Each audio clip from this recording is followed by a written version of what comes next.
Hello the students, कैसे हैं आप सब लोग। मैं मोइन पठान एक बार फिर से आप सब लोगों के सामने। और आज हम लोग करने वाले हैं क्या, आज हम लोग देखने वाले हैं हमारे chapter the era of one party dominance का एक और इंटरेस्टिंग टॉपिक जिसका नाम है Congress dominance in the first 3 general elections. यानी कि हम लोग देखने वाले हैं क्या, हम लोग देखने वाले हैं कि कांग्रेस का दबदबा कैसा था पहले 3 जनरल इलेक्शंस में। पहला जनरल इलेक्शंस 1951-52, दूसरा जनरल इलेक्शन 1957 और तीसरा जनरल इलेक्शन 1961-62 के आसपास का। अब हम लोगों को देखना है कि कांग्रेस का ऐसा क्या दबदबा था, ऐसा क्यों था कि कांग्रेस बार बार जीत रही थी। वो सारी की सारी चीज हम लोग आज इस वाले टॉपिक में करने वाले हैं। आप सबका स्वागत करता हूं मैं अड्डा 24/7 पर, जो कि आप लोग लेकर आता है बहुत सारी इंपॉर्टेंट एजुकेशन रिलेटेड वीडियोस, बहुत सारे अपडेट्स, बहुत सारे शॉर्ट्स, बहुत सारे नोटिफिकेशंस, और आप सबकी हेल्प करता है आपका एग्जाम में मार्क्स को रेज करवाने में और आपका एग्जाम क्लियर करवाने में। तो चलिए शुरू करते हैं। Congress dominance in the first 3 general elections. The Congress party कब बनी थी आप लोग मुझे बताएंगे, ठीक है। चलो किसने बनाई थी आप लोग बता दो। 1885 में बनी थी, ये मैं बता रहा हूं। 28 दिसंबर 1885 इंडियन नेशनल कांग्रेस बनी थी। The Congress party as it was popularly known and inherited the legacy of the national movement. अब इसका क्या मतलब है, ये बहुत इंपॉर्टेंट है कि it inherited the legacy of the national movement. देखो क्या था, 1885 में कांग्रेस बनी और 1885 से लेकर 1947 तक इंडियन नेशनल मूवमेंट जो था वो पूरा की पूरा कांग्रेस के आसपास घूमता रहा। यानी कि कांग्रेस पार्टी एक ऐसी पार्टी थी जिसका हमारे आजादी के मूवमेंट में सबसे बड़ा रोल रहा है, ठीक है। क्यों? क्योंकि सारे के सारे बड़े बड़े लीडर्स हमारे कहां से थे, कांग्रेस पार्टी से। एग्जांपल के तौर पे अगर हम जवाहरलाल नेहरू की बात करें, मौलाना अबुल कलाम आजाद की बात करें, सरदार वल्लभ भाई पटेल की बात करें, गांधी जी आते जाते रहते थे कांग्रेस में, लेकिन कांग्रेस का ही पार्ट थे एक तरीके से लगा लो। तो इसका मतलब क्या, कांग्रेस पार्टी एक ऐसी पार्टी थी जिसने बहुत सारे निगोशिएशंस करे, बहुत बार बातचीत करी, किसके साथ, ब्रिटिशर्स के साथ, क्या करने के लिए, आजादी की मांग बार बार रखी और लास्ट में आजादी लेकर कांग्रेस पार्टी निकली। तो सबसे पहली चीज, कांग्रेस को अपना नाम कहां से मिला है, तो इंडिया के नेशनल मूवमेंट से, इंडिया के फ्रीडम स्ट्रगल से इसको नाम मिला है। तो ये फ्रीडम स्ट्रगल की या नेशनल मूवमेंट की लेगेसी अपने साथ लेकर आ रही है, नाम लेकर आ रही है कि भैया देखो हमने पहले भी करके दिखाया है और आगे भी करके दिखाएंगे। पहला पॉइंट तो ये। दूसरा क्या बोल रहा है, it is reflected in the results. और यही चीज लोग इनसे कितने प्रोत्साहित थे, लोग कितने ज्यादा इनको रिस्पेक्ट करते थे, यही चीज हम लोगों को पता चलती है जब इलेक्शंस के रिजल्ट आते हैं। कैसे? क्योंकि हमारे पास सारे के सारे जो मोस्ट इंपॉर्टेंट पॉपुलर लीडर्स थे वो सारे के सारे कांग्रेस में, ठीक है। और वही लोग अब इलेक्शंस लड़ रहे हैं और अब वो लोग क्या कहेंगे, देखो नेशनल मूवमेंट में हमने जो कहा था वो करके दिखा दिया, अंग्रेजों को भगा के दिखा दिया, और अब तुम्हारी बारी है कि हम लोगों को वोट देना और हम लोगों को पार्लियामेंट में बिठाना या स्टेट लेजिस्लेटिव असेंबली में बिठाना, ठीक है। आइए आगे देखते हैं।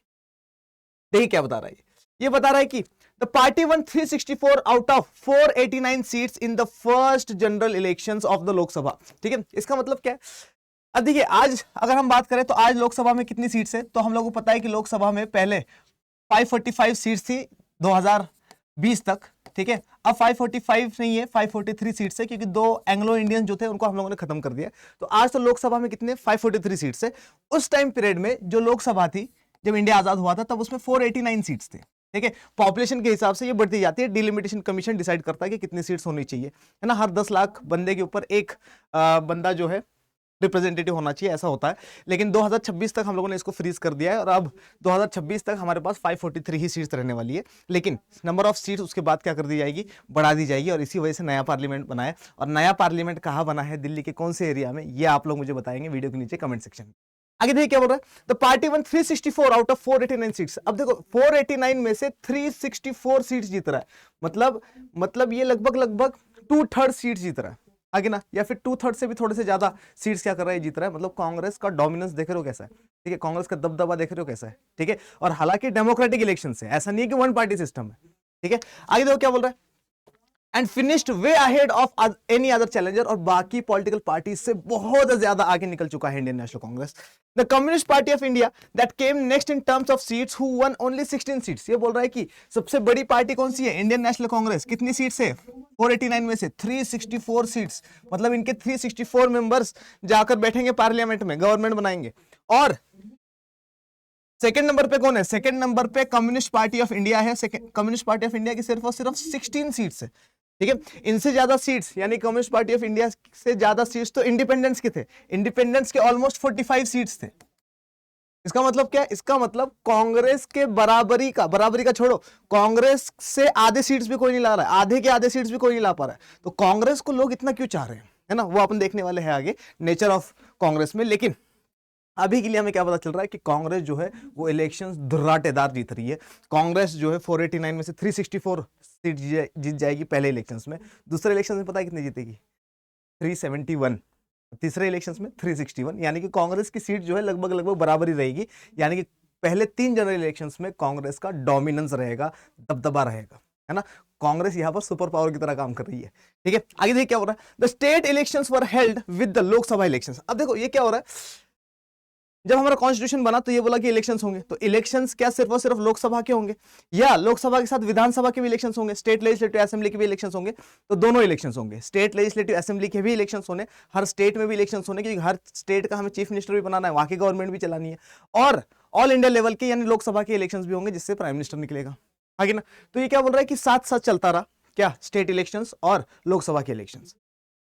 It won a majority of seats in all the states except Travancore, Cochin, part of today's Kerala, Madras and Odisha. और ये क्या बोल रहा है कि कांग्रेस ने क्या करा, कांग्रेस ने स्टेट इलेक्शंस में भी धुर्राटे काट दिए। क्या करा कांग्रेस ने, सारे के सारे स्टेट इलेक्शंस भी जीत गए, और कुछ स्टेट्स ऐसे थे जिसमें वो मेजॉरिटी नहीं ला पाई, लेकिन बाद में जाके गवर्नमेंट बना लेगी। वो कौन से स्टेट्स थे? वो थे त्रावणकोर, कोचीन, जो कि आज केरला का पार्ट है। त्रावणकोर, कोचीन में इसकी मेजॉरिटी ऑफ द सीट्स नहीं आई, लेकिन गवर्नमेंट इन्हीं की बनती है। मद्रास में इन्हीं की गवर्नमेंट बनती है, ओडिशा में इन्हीं की गवर्नमेंट बनती है, लेकिन सीन क्या है, मेजॉरिटी ऑफ द सीट्स नहीं आई। तो ये वाला क्वेश्चन आता है पेपर में कि फर्स्ट जनरल इलेक्शन के टाइम पीरियड में ऐसे कौन से 3 स्टेट्स थे जहां पर इंडियन नेशनल कांग्रेस अपना मेजॉरिटी नहीं ला पाई थी? तो हमारे पास ओडिशा, मद्रास और त्रावणकोर, कोचीन है। ठीक है, लेकिन नेक्स्ट लाइन देखिए क्या बता रहा है। नेक्स्ट लाइन बता रहा है finally even in these states the Congress form the government. और ये बोल रहा है कि इन 3 स्टेट्स में भी कांग्रेस ने बाद में क्या कर ली, गवर्नमेंट बना ली थी। यानी हम लोग ये समझ सकते हैं कि कांग्रेस पार्टी का दर्जा कितना बुलंद है, कितनी हाई लेवल पार्टी चल रही है, और लोगों को कितना भरोसा है कि लोग इतने सारे वोट्स दे रहे हैं। ठीक है, आइए क्या हो रहा है, the party ruled all over the country at the national and the state level. और पूरे के पूरे इंडिया में कौन जीत रहा है? पूरे के पूरे इंडिया में जीत रही है सिर्फ और सिर्फ एक ही पार्टी, जिसका नाम है द इंडियन नेशनल कांग्रेस। और ये सब कुछ किस वजह से हो रहा है? Due to the legacy of the national movement, है ना। अगर नेशनल मूवमेंट की लेगेसी नहीं होती तो शायद जीत नहीं पाते, लेकिन लेगेसी कहां से लेकर आ रही है, अपना अपना नाम कहां से लेकर आ रही है? इंडियन नेशनल मूवमेंट से, इंडिया के फ्रीडम स्ट्रगल से लेकर आ रहे हैं। ठीक है, चलिए आगे आते हैं। ये देखो, ये मैप देख लो जरा। ठीक है, जहां जहां पर आप लोगों को येलो कलर दिख रहा है, यह हर जगह पे कांग्रेस पार्टी जीती है। ठीक है, स्टेट इलेक्शंस भी और सेंट्रल इलेक्शंस भी।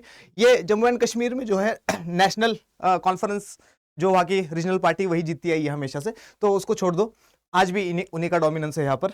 ये 1957 के इलेक्शंस में केरला जीती थी, उसके बारे में बताऊंगा मैं आप लोगों को आगे। लेकिन आगे आते, अच्छा ये देखो, ये कांग्रेस की सीट्स है, ये कांग्रेस की सीट्स है, ये कांग्रेस की सीट्स है, दिख रहा है ना। 361 सीट्स, 364 सीट्स, 371 सीट्स, और ये है 361 सीट्स। मतलब क्या, पहले के 3 जनरल इलेक्शंस में कांग्रेस ने अपना डोमिनेंस रखा है, और बाकी कोई भी। अच्छा ये जो दिख रहा है ना आप लोगों को, ये देखो सेकंड नंबर वाला, तो सेकंड नंबर वाले ये इंडिपेंडेंट्स है, मतलब बाकी पॉलिटिकल पार्टीज से इंडिपेंडेंस ज्यादा सीट जीत रहे हैं। इंडिपेंडेंट कैंडिडेट्स जो है, जो किसी पार्टी से बिलोंग नहीं करते, वो लोग क्या कर रहे हैं, वो लोग ज्यादा सीट जीत रहे हैं। यानी कि कांग्रेस के टक्कर की कोई पॉलिटिकल पार्टी शायद है ही नहीं। लेकिन क्या ये डोमिनेंस बरकरार रहेगा? कभी नहीं होता ऐसा, है ना। उरूज है तो जवाल है, ये सवाल है। अगर सनराइज है तो सनसेट होना ही होना है, आइए देखेंगे। ठीक है, लेकिन इसमें तो सनराइज ही पढ़ेंगे हम लोग। In the second and the third general elections held in 1957 and 1962 respectively, the Congress maintained the same position in the Lok Sabha by winning 3/4 of the seats. तो ये क्या बोल रहा है, कांग्रेस 3/4 of the seats जीत रहा है। यानी कि अगर ये सर्कल है तो कांग्रेस कितनी सीट जीत रहा है? ये सारी सीट्स, ये सारी सीट्स, ये सारे सीट्स, मतलब लगभग लगभग 75% ऑफ द सीट्स कौन जीत रहा है? इंडियन नेशनल कांग्रेस जीत रहा है। ठीक है, अच्छा आई क्या बोल रहा है, 3/4 ऑफ द सीट जीत रहा है, मतलब लगभग लगभग 75% सीट्स जो है वो इंडियन नेशनल कांग्रेस जीत रहा है, सेकंड इलेक्शंस में भी और थर्ड इलेक्शंस में भी। मतलब इसने अपनी जो पहले साल की जीत थी या पहले जनरल इलेक्शंस की जीत थी, वो सेकंड में और थर्ड में बरकरार रखी है। ठीक है, देखिए आगे क्या बोल रहा है। ये कौन है? ये ईएमएस नंबूरीपद है, इनके बारे में बताऊंगा मैं आप लोगों को आगे। ठीक है, ये केरला में जब सेकंड जनरल इलेक्शंस हुए थे 1957 के, जो सेकंड जनरल इलेक्शंस है, तो सेकंड जनरल इलेक्शंस के टाइम पीरियड में केरला में कम्युनिस्ट पार्टी जीत गई थी स्टेट इलेक्शंस में। केरला के स्टेट इलेक्शंस में, यानी विधानसभा के इलेक्शंस में या लेजिस्लेटिव असेंबली के इलेक्शंस में कौन जीता था? कम्युनिस्ट पार्टी ऑफ इंडिया जो है, इनका बोलबाला रहा, यहाँ पे कम्युनिज्म का बोलबाला रहा। और ईएमएस नंबूरीपद ये क्या बन गए थे? नंबूरी पद, ये क्या बन गए थे, ये चीफ मिनिस्टर बन गए थे। लेकिन कांग्रेस पार्टी का डोमिनेंस पूरे कंट्री में है, सेंट्रल गवर्नमेंट भी उनकी है और ऑलमोस्ट सारे के सारे स्टेट गवर्नमेंट्स भी उनकी है। तो क्या कांग्रेस को पसंद आएगा कि कोई कम्युनिस्ट पार्टी जैसी पार्टी हम लोगों को क्या करे, ललकारे? ठीक है, तो क्या हो जाएगा, नेहरू जी पहली बार यहाँ पर क्या करने वाले, मिसयूज करने वाले हैं of the provision of emergency. Emergency के प्रोविजन का यहाँ पर मिसयूज होने वाला है। इमरजेंसी, स्टेट इमरजेंसी लगा दिया जाएगा। स्टेट इमरजेंसी को हम लोग प्रेसिडेंट्स रूल भी बोलते हैं, प्रेसिडेंट्स रूल। तो प्रेसिडेंट्स रूल लगाया जाएगा यहाँ पर, और प्रेसिडेंट्स रूल लगाने से इनकी गवर्नमेंट छीन ली जाएगी। ठीक है, तो अगर पेपर में क्वेश्चन आ जाए कि सबसे पहली बार स्टेट या इमरजेंसी के प्रोविजन का मिसयूज किसने किया था, तो इंदिरा गांधी से पहले वो किया था इंदिरा गांधी के पापा ने, है ना, इनका नाम था पंडित जवाहरलाल नेहरू। ठीक है, कैसे किया था वो आप पढ़ेंगे अगले आने वाले चैप्टर्स में, लेकिन अभी के लिए आप लोग इतना याद रख लीजिए। ठीक है, चलिए आगे आते हैं। None of the opposition parties could win even 1/10 of the number of seats won by the Congress। ये बोल रहा है कि कांग्रेस के अगेंस्ट में जितनी अपोजिशन पार्टीज थी वो कांग्रेस के मुकाबले में 1/10 भी, कांग्रेस जितनी सीट्स ला रही है उसका 1/10 सीट्स भी क्या नहीं कर रही, लेकर नहीं आ पा रही। जैसे एग्जांपल के तौर पे अगर कांग्रेस के 360 सीट्स है, डिवाइड बाय 10 कर दो, कितना, कोई 36 सीट्स भी नहीं ला पा रही है। कांग्रेस के सीट्स के 10% भी नहीं ला पा रही है ना, इतनी बुरी हालत हो रखी है। ये क्या दर्शाता है, ये दर्शाता है कांग्रेस के डोमिनेंस को, कांग्रेस की लेगेसी को और कांग्रेस के पॉपुलैरिटी को। ठीक है, चलिए देखिए आगे क्या बोल रहा है। In the state assembly elections the Congress did not gate majority in a few cases. ठीक है, ये बोल रहा है कि स्टेट असेंबली इलेक्शंस की बात करें तो कई बार क्या होता था, मेजॉरिटी नहीं मिलती थी, है ना, मतलब कांग्रेस अकेले गवर्नमेंट नहीं बना पा रही है। ठीक है, the most significant of these cases was in Kerala in 1957 when a coalition led by the Communist Party of India formed the government। और ये बोल रहा है कि उसी तरीके से 1957 में क्या होता है, 1957 के स्टेट इलेक्शंस में केरला में कौन बना लेता है, केरला में गवर्नमेंट बनाता है कौन, एक कॉलिशन गवर्नमेंट बनती है कम्युनिस्ट पार्टी ऑफ इंडिया की, और ईएमएस नंबूरी पद को क्या बना दिया जाता है, चीफ मिनिस्टर ऑफ केरला बना दिया जाता है। लेकिन कांग्रेस वालों को ये चीज पसंद नहीं आएगी और 1959 में, ईयर याद रखना, पेपर में आता है क्वेश्चन, ये एमसीक्यूज में तो आता ही आता है, सीयूटी में भी आप लोगों को देखने को मिलेगा कि 1959 में क्या होता है। 1959 में इनकी गवर्नमेंट के ऊपर, कम्युनिस्ट पार्टी ऑफ इंडिया की गवर्नमेंट के ऊपर केरला में क्या लगा दिया जाएगा, प्रेसिडेंट्स रूल लगा दिया जाएगा। Article 356 of the Indian constitution लगा दिया जाएगा और इनकी गवर्नमेंट को हटा दिया जाएगा और वहां पर प्रेसिडेंट्स रूल लगाया जाएगा। ठीक है, communist victory in Kerala, communist party जो है, कॉलिशन जो है उनका, वो जीतता है। The extent of the victory of the Congress was artificially boosted by our electoral system. अब ये बहुत इंटरेस्टिंग चीज है, इसको ध्यान से सुनना और बहुत अच्छे से सुनना। वोट सीट डिस्पैरिटी क्या होती है मैं बताता हूं। तो Congress one 3 out of every 4 seats but it did not get even half of the votes. अब देखो 11th क्लास अगर आप लोग पढ़ के आए हो तो 11th क्लास में हम लोगों ने एफपीटीपी सिस्टम पढ़ा था, याद है क्या, first pass the post system. ठीक है, first pass the post system क्या सिखाता है, first pass the post system सिखाता है कि भैया देखो अगर यहाँ पर इलेक्शंस हो रहे हैं और इन इलेक्शंस में मान लो 4 जने खड़े हुए हैं, मान लो एक बंदा बीजेपी से खड़ा हुआ है, मान लो एक बंदा आम आदमी पार्टी से खड़ा हुआ है, एक बंदा इंडियन नेशनल कांग्रेस से खड़ा हुआ है और एक मान लो बीएसपी से खड़ा हुआ है, ठीक है, बहुजन समाज पार्टी से।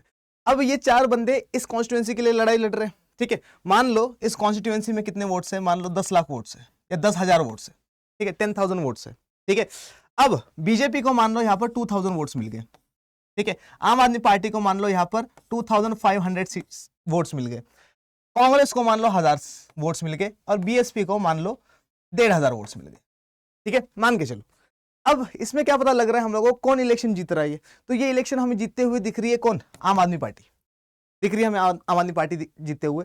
इसका मतलब क्या है, आम आदमी पार्टी को 10,000 वोट्स के आधे वोट्स भी नहीं मिले क्या, आधे वोट्स भी नहीं मिले, लेकिन फिर भी जीत गई। यानी कि first pass the post system में हम लोगों को बहुत ज्यादा वोट्स लाने की जरूरत नहीं है, हमें सिर्फ और सिर्फ बाकियों से ज्यादा वोट्स लाना है और इसी वजह से कांग्रेस जीती थी। ये क्या बोल रहा है, कांग्रेस हर 4 सीट्स में से 3 सीट जीतती थी, आगे ना, तभी तो 75% सीट जीत रही है। ये 75% सीट तो जीत रही है, लेकिन क्या इसके पास इंडिया का 75% वोट है, कह रहा बिल्कुल नहीं है, इसके पास इंडिया का 75% वोट नहीं है। लेकिन क्योंकि वोट सीट डिस्पैरिटी है ना, एफपीटीपी सिस्टम में क्या नहीं होता, एफपीटीपी सिस्टम में बहुत ज्यादा परसेंटेज ऑफ वोट्स नहीं लाने, तुम्हें परसेंटेज ऑफ वोट्स मैटर नहीं करते, बस क्या मैटर करता है, मेजॉरिटी ऑफ वोट्स मैटर करते हैं। बाकी लोगों से तुम्हारे अगर ज्यादा वोट्स है तो तुम क्या कर सकते हो, इलेक्शन जीत सकते हो और जाकर पार्लियामेंट में या स्टेट लेजिस्लेटिव असेंबली में बैठ सकते हो। समझ में आ गया? आई होप समझ में आ गया होगा आप लोगों को। आगे चलते थोड़ा सा, देखिए आगे क्या बता रहा है ये।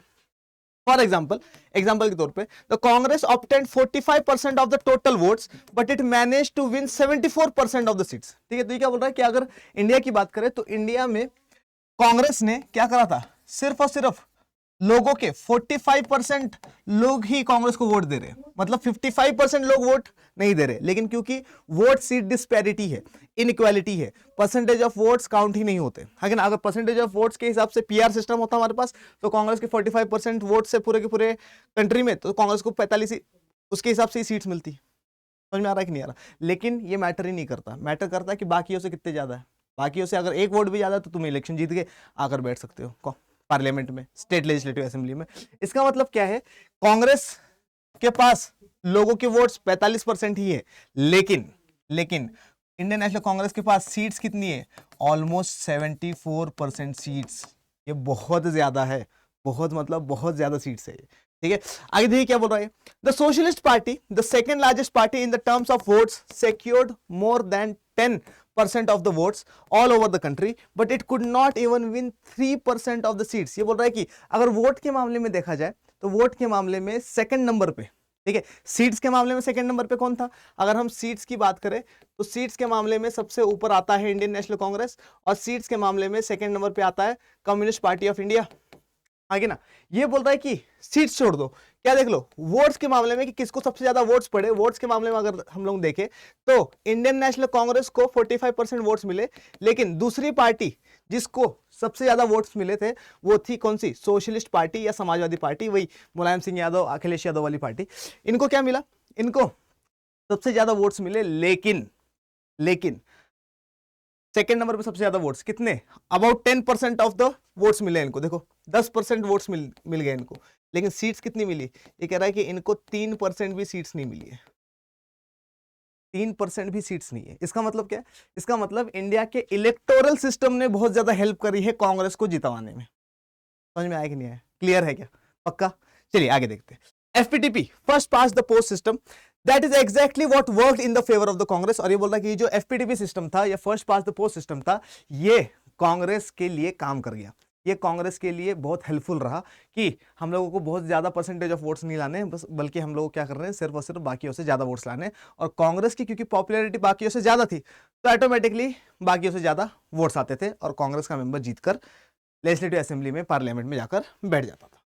ठीक है, कुछ इस तरीके से इलेक्शंस हो रहे हैं, ओथ वगैरह हो रहा है। ठीक है, और ये वाला टॉपिक जो है हमारे यहाँ पर कंप्लीट भी हो रहा है। ठीक है, चलिए, तो आशा करता हूँ कि आज वाला लेक्चर जो है आप लोगों को बहुत बहुत बहुत बहुत बहुत ज्यादा पसंद आया होगा। पसंद आया है तो इसको लाइक करिए, शेयर करिए, अपने दोस्तों को दिखाइए, मुझे दिखाइए बहुत बहुत बहुत बहुत ज्यादा प्यार। और वीडियो कैसे लगी मुझे वीडियो को नीचे कमेंट सेक्शन में जरूर बताइएगा। तब तक के लिए मोइन पठान आप सबसे कहता है जय हिंद।